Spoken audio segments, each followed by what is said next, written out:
Ruato ni Ebanghelyo ginbuo kay San Lucas kapitulo 1 versikulo 5 hasta 25. Sa rundaya nga Ebanghelyo ginasugid nga may isa ka pari nga si Zacarias nga may asawa nga si Elizabeth pero uwa sanda ito nga. Isa ka adlaw samtang si Zacarias nagahimo tilikuton ku isa ka pari ag sumugod imaw sa templo Ginoo. Dayon may nagpakita ka na nga isa ka anghel nga nagsugid ka na kabubuto ni Dios nga ruan nga asawa nga si Elizabeth hay mga nabdos. Hambang itanghel Zacarias hindi ka magkahadlok.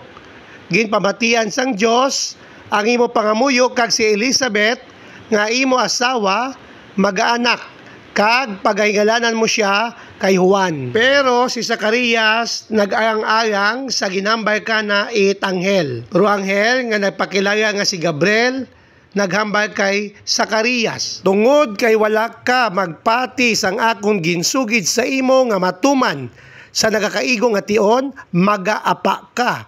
Tubtob sa adlaw nga matuman ining ginsiling ko. Sarayang nga ikapat nga adlaw ko aton nga simbang gabi. Ginapadumdom ka aton nga mga Katoliko nga rupay sayod kay Zacarias hay isa ka pagtabo o pag-ayangutan idaan nga kasugtanan ag bag-o nga kasugtanan. Bangod suno sa mga pagpati it mga propeta nga biyon gid nga mabasa naton sa libro ni Malakias Kapitulo 3, versikulo 1, nga naghambal, pamati kamo sa ginasiling sang Ginoo nga makagagahom.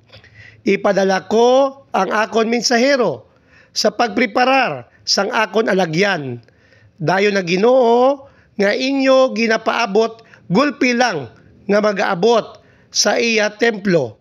Magaabot ang ginahandom ninyo nga mensahero nga magapatigayon sang akon kasugtanan. Sa pagbasa naton libro ni Malakias, magubtanta nga antes o bago magabot ro Mesiyas hay may mensahero nga magapahaom sa nga dayanon. Agraya nga ni hay natabo umpisa nga ro anghel nagsugid kay Zacarias nga ro ang asawa nga si Elizabeth maganabdos ag magaunga ag ginapangalanan nga Juan. Bisan pa nga si Zacarias wa magpati sa ginsugid it anghel. Nagpadayon ro Dios sa pagpadaga it mensahero sa pagpahaom it dayanon ko Mesiyas. Nga imaw nga ni si Jesus nga ginatawag Kristo.